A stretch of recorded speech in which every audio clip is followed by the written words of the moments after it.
Yeah.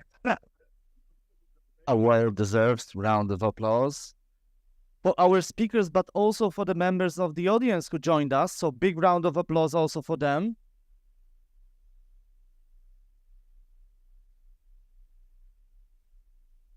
The secret of this forum and all the other events that we are really privileged to do is the passion that you see. We are standing with clock outside of the frame and we are showing like we have to move on. But housing is a real passion for us and we could just go on. And we would like this forum to go on forever. But the sad but also happy story is that we are moving towards the end. We still have some great things for you. So the happy event that we are moving towards to is the closing speech. And I am going to invite to the stage Laura Colini, lecturer in urban studies at the University of Venice. And she has been working as senior advisor for the EU urban programs such as URBACT and Urban Innovative Action since 2004. We will have 15 minutes to talk about housing in Europe and the highlights of the last 2 days. Laura, please join us on stage.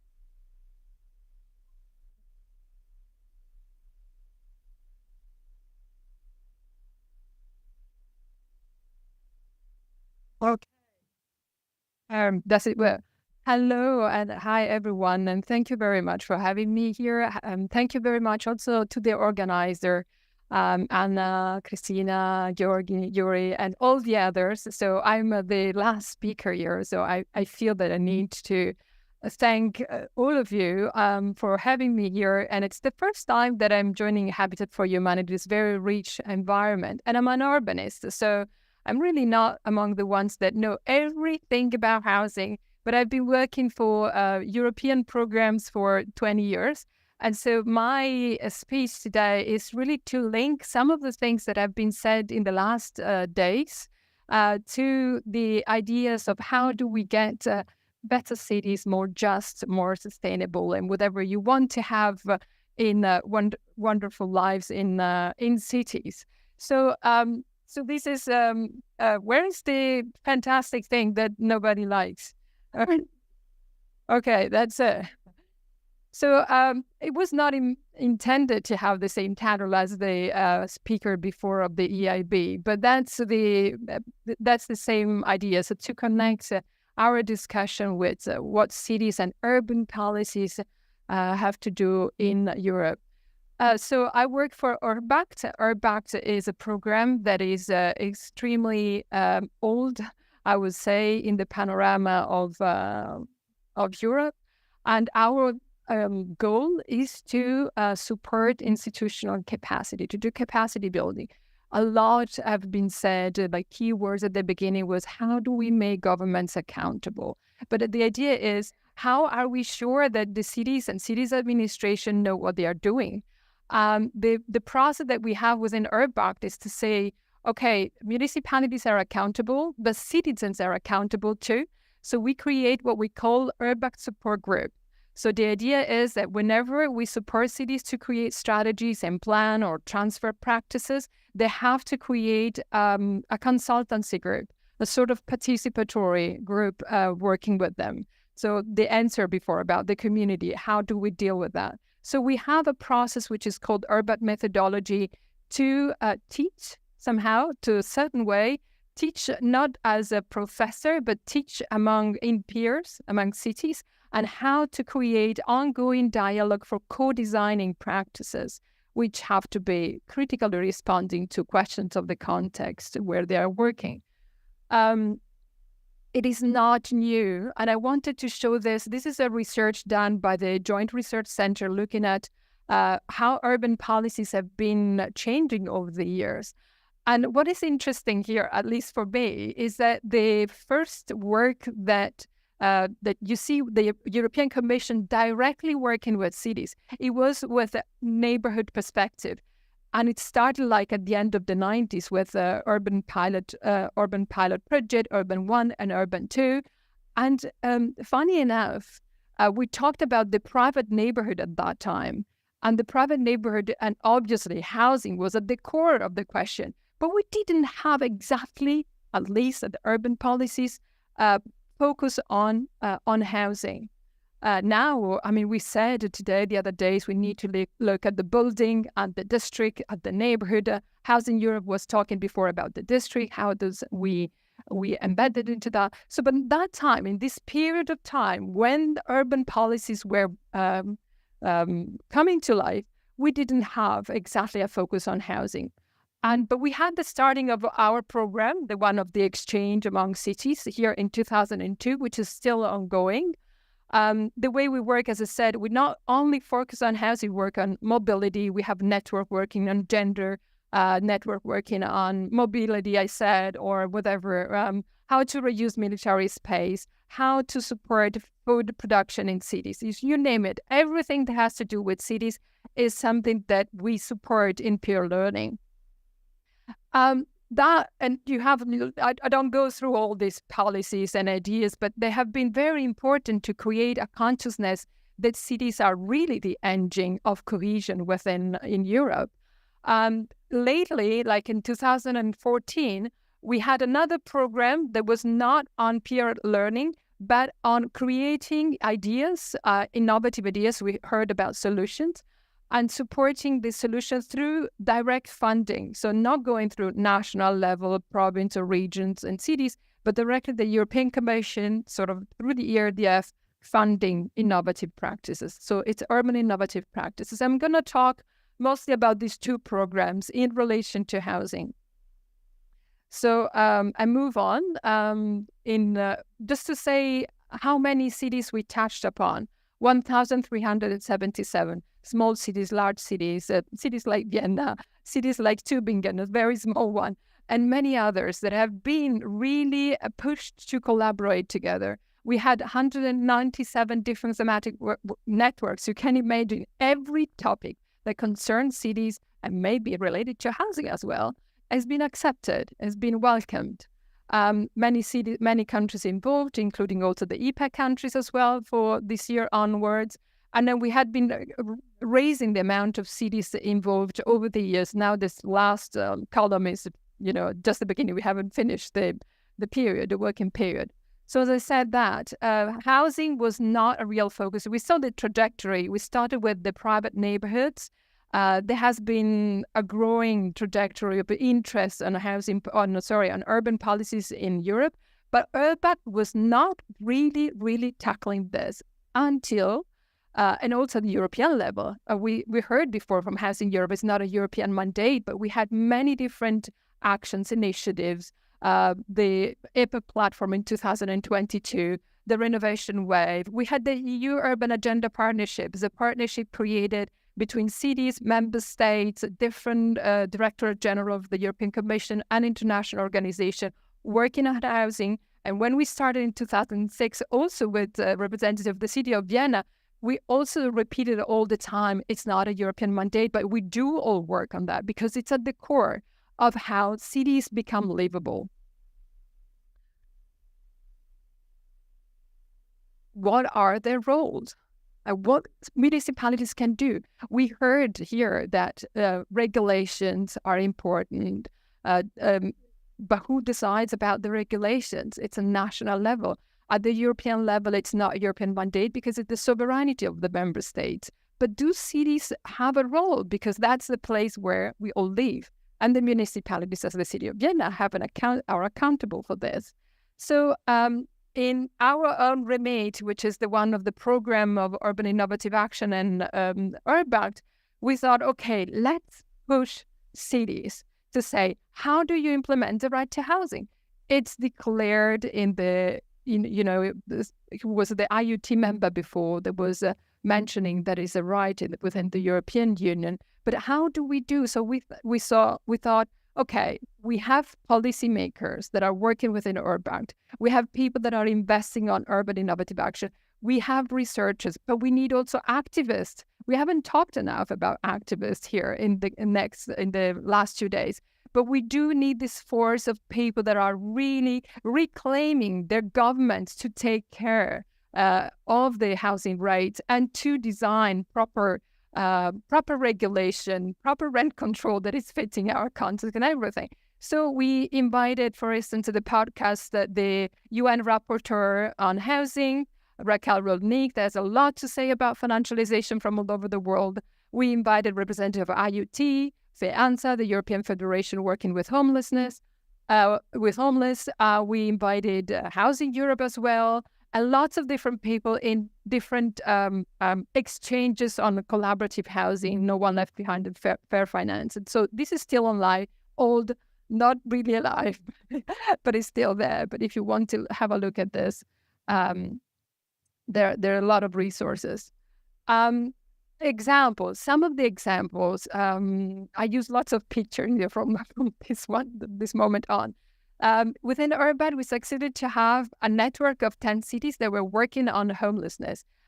Because we thought, well, there is a great model that is housing first, that is clearly known, that is working. But how do you help cities really to implement? Not all the cities have the advantages of Finland, which is national policies. So if cities want really to implement housing first, how do we do that? So we put together cities like Odense. They had a lot of experience on that. Glasgow as well, but also cities of Timisoara, they were really starting from scratch to build their own housing policies. And also you find all the information online, how they co-designed with urban methodology strategies to implement housing first in their own context. Another example is another type of network. We have network to design strategies together, but also networks that they learn from a single practice, what we call best practice, not best practice, good practice, because we all know that there are no practice that it works 100%, but they have good aspects. So this is one on social rental agency, starting from the experience of Chemnitz, on the reuse of vacant space. So you see, like, I don't read all the parts, but they have 6 steps and have been conducting 2 years exchange with the other cities, with the local groups, the local support groups of citizens, as I was saying before, really sharing these steps, how really to do it, sort of a recipe, how to get there. And at the same time, learning about their own practices, because they are not perfect. And even if they teach what they have done, they can learn back from the exchanges. And now I'm going to the other programs, the one Urban Innovative Action that has up to 5 million euros to experiment ideas, initiatives.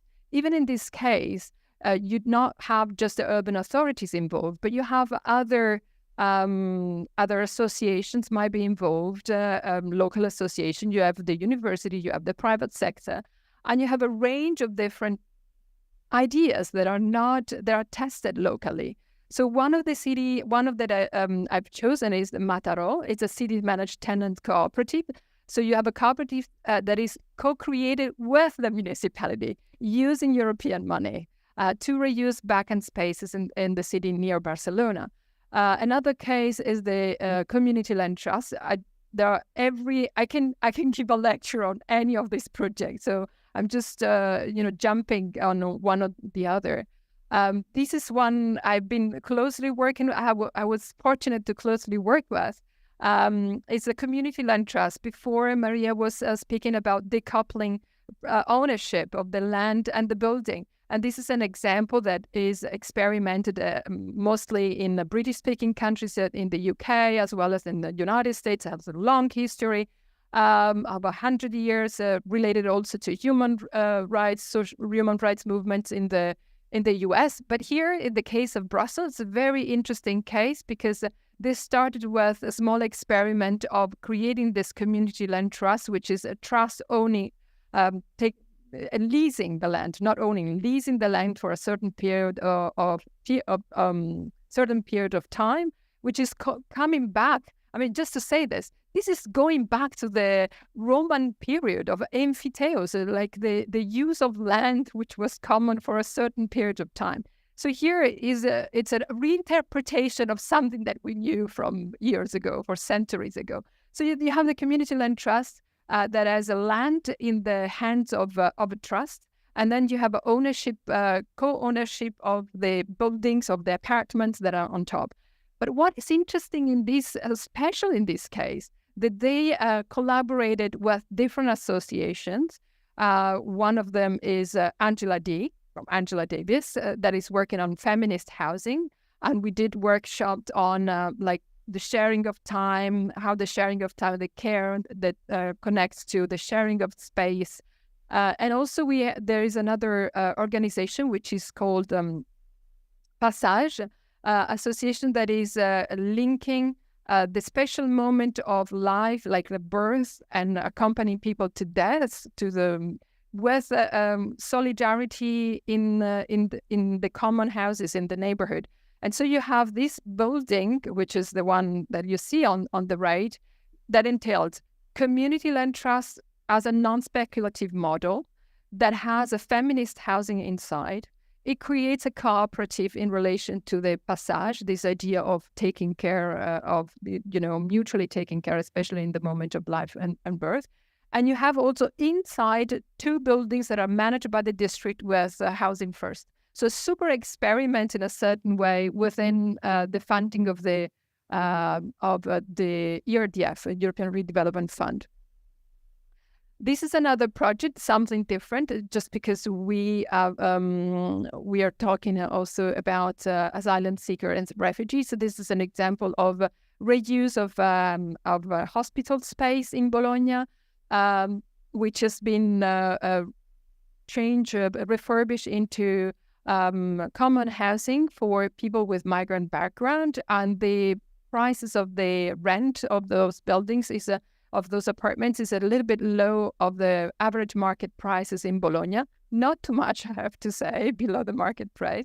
But it's an interesting case because it creates its own economy, a sort of agreement between the renters and the managers, because the renters are engaged in community life, but they also take care of like local subsistence economy. There is a garden, there is a theater that is created there, there is a common restaurant. So it's creating sort of a new cultural magnet in the city, which is based on co-housing.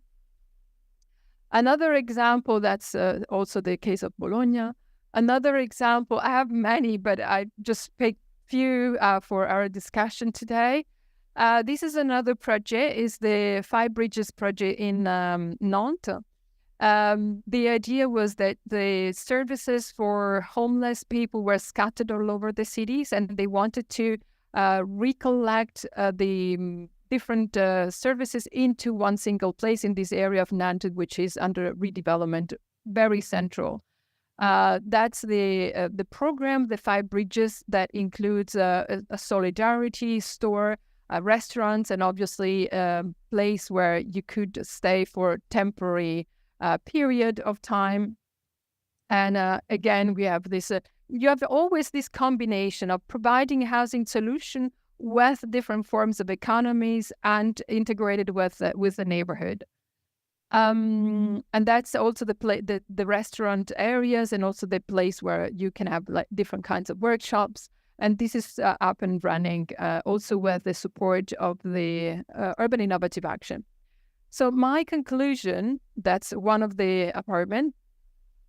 My conclusion is here that you hear a lot of solution finding, looking for solution, looking for innovation. Not everything that is called innovative is an innovation.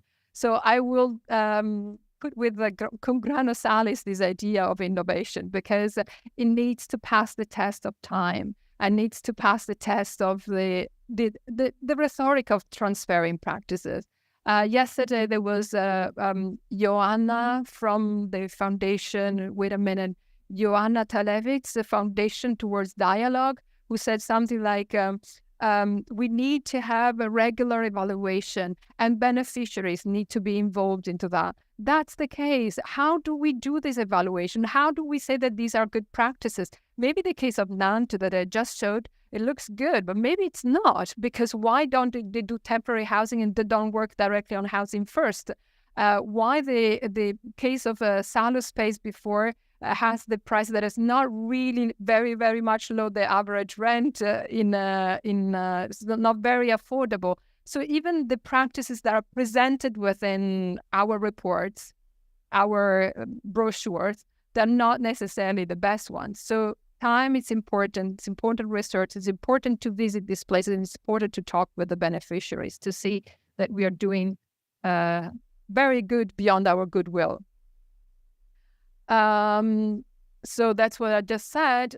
But that, having said that, this is a critical perspective of innovation. We still need to have experiments for responding to urgent needs and also to create a momentum of creativity, a momentum of experimentation.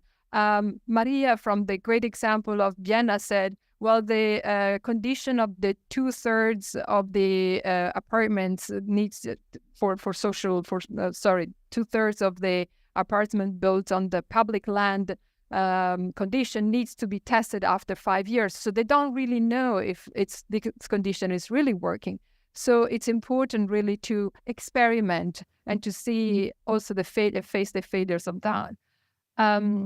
So we need to encourage different kinds of cooperative, limited equity, co-ownership, and CLT. And also I will say also to mix different forms of tenures. Before our speaker was saying we need to diversify the type of tenures, but how do we work? For instance, I come from Italy. There is a public social housing have been sold and there is no money. That's the argument of restoring this public housing. So we need to mix public-owned housing with different forms of cooperatives, maybe, and to have different forms of management that can be creative and responding to specific needs. Alan from the UNHCR the other day said we could look at very good practices. We can respond to urgent needs of asylum seeker coming, but we need as well systemic change. And for systemic change, we need as well the whole society, activists and multi-scalar and multifactorial public policies aiming at urban justice, which is to be the basic core of our initiatives. We also need institutional cooperation. The Urban Agenda Partnership was an example. The proposal of Housing Europe, of creating a stable table of discussion, it's important. Last but not least, we said that we want to have government accountable. We also need to have public commitment that is also daring. We need to support daring ideas.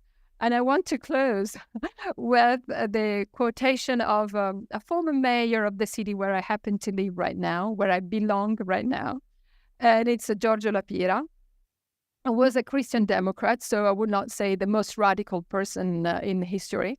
But he said the problem of being ruthless has aspects of serious public necessity. And so from his mandate, he decided to pick up an old law, that was existing from the 19th century, which said that requisition were possible in case of public need. Requisition meaning taking out the properties they were unused and make them disposable of people in need. And that's what he did. So it was like a very radical position, but it was after the Second World War. He was facing a lot of people that were not very well housed. And so his daring proposal at that time was really to go beyond the expected, to talk about requisition, which is not so unexpected considering that Catalonia is looking at how expropriate houses that are unused. There are initiatives like in the island to look for vacant housing and reconsider the way of using those housing and so on. So I want just to leave with this message that is somehow encouraging all of you in this field of work to be, challenged also by daring things that we would not think of. So thank you very much.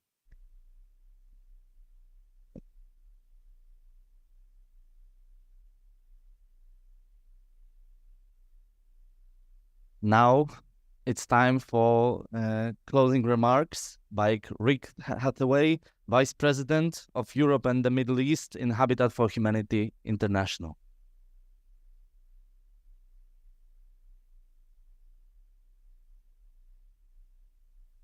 Thank you. Thank you. And just on behalf of Habitat for Humanity, we would like to just offer some thanks to some really important people and important institutions that have brought us together.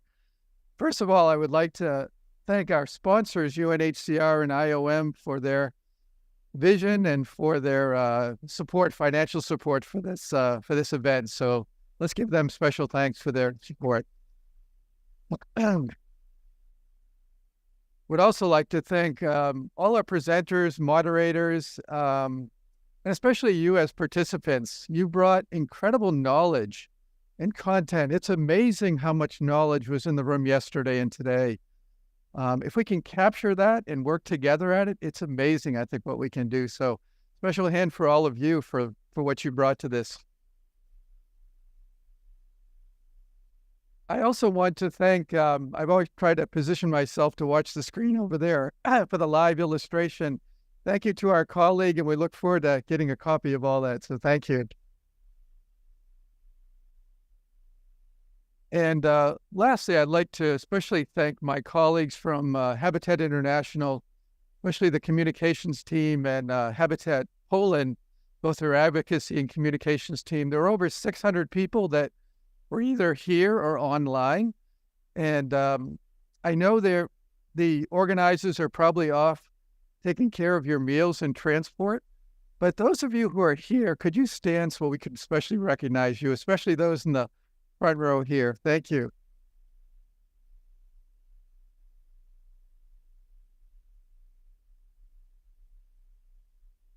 Don't worry, they're not done yet. We will eat today and we will get to the site visits. With my colleagues at Habitat, we've begun to talk about what have we learned here that we can take forward. And we will take those things forward with you. We will invite you to join those things. But there are also things that are part of what we do too. So I would like to just mention a few of them. And I know you've been making lists of what you're going to do in your organizations, your government, your corporations, but just to share with you some of our reflections. So we've been talking about this before this conference, but it reinforced for us the need to bring people together around Roma housing and Roma inclusion. And there's a lot of groups working on that. So we're going to form a community of practice for the sector so that we can continue that. Things I'm mentioning, if you find they're already happening, please let us know, because we're not wanting to duplicate. We're wanting to add value to the sector. The second is, and we're relatively new with our work in Ukraine. Many of you have much more experience, and it was such a blessing to have people here from Ukraine and that work in Ukraine. But we have a special interest in helping municipalities to further their housing agenda. This service is offered. I met with a few mayors in Ukraine, and they're so focused on the immediate, but they have great ideas for housing long-term.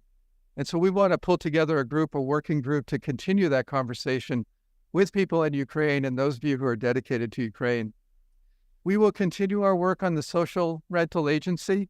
We know the scale is small, but it has begun to influence funding and others, and we'll continue that journey with our network, especially here in Habitat Poland.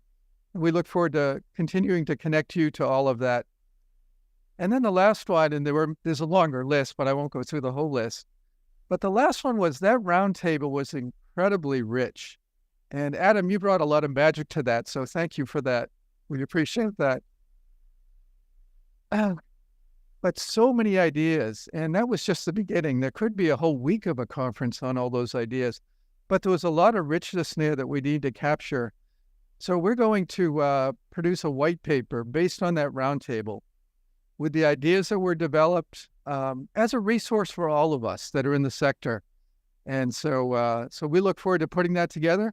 I don't think we'll be able to do it next week, but we will pull that together as a resource so we can continue to capture and grow the richness of what came through that.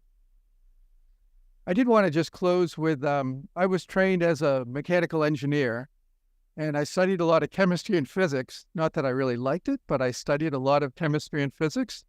But one of my heroes was born in this city, and that's Madame Curie, Maria Skłodowska-Curie. She was born in 1867 in Warsaw, and an amazing woman, an amazing leader, an amazing innovator. And she talked a lot about her gifts, not about her gifts, but the gifts she was given and the gifts that other people have. She was the first woman to win the Nobel Prize. She's the only first person to win it twice, both in chemistry and physics. In my understanding, nobody has ever won it in both of those disciplines. With her daughter, who was also a Nobel winner, she developed the mobile X-ray units that saved many soldiers during World War I, saved them having limbs amputated, and she did that on the front line. And this is where I would have memorized the periodic table because we had to do that. She has two elements in that table, polonium, which is named after her home country, and radium, and all that led to. But one of her quotes that I wanted to end my remarks here was about giftedness and a responsibility we have to use that giftedness. The words of Maria Sklodowska-Curie. Life is not easy for any of us. We must have perseverance and, above all, confidence in ourselves. We must believe that we are gifted for something, and that something must be attained. We're all gifted in the housing field, and we know we can attain that so that everybody has a decent, affordable, and safe place to live. So thank you for all that you brought to this conference, but don't leave yet. We have instructions for you on the site visits, and I'll turn it back over to Machin. Thanks. As Rick already told you, so there is no suspense. The lunch is coming, but before we do that, I know that a lot of you registered for the field trips, and we would like to make it as organized as possible, and some of you have some doubts. If you registered, in the back of the room, you have our staff standing with names of the field trip. They are just waving their hands to you right now. So if you have doubts, you can go there, confirm that your registration went fine, and then you are clear to go. What is going to happen after I'll stop talking? We'll go to lunch, and after lunch, we will meet in this room, in the very back of it, and together we will go to the buses. We have to do it organized way, but we also have to do it on time, as it's not just us going on those field trips. We are also talking about people on the other side of the organization who are waiting for us. So that's why, please, I know that there is limited time. I know that the lunch is great, but make sure that you are on time, in correct place, so we can all move together. Also, I would like to ask you, those of you who used headphones, to give them back. If you taken them yesterday, remember to give them back today. And the lunch is going to be at the same place as yesterday. Thank you very much, and have a great lunch. And talking about headphones, I have one pair of somebody's headphones, so please collect them.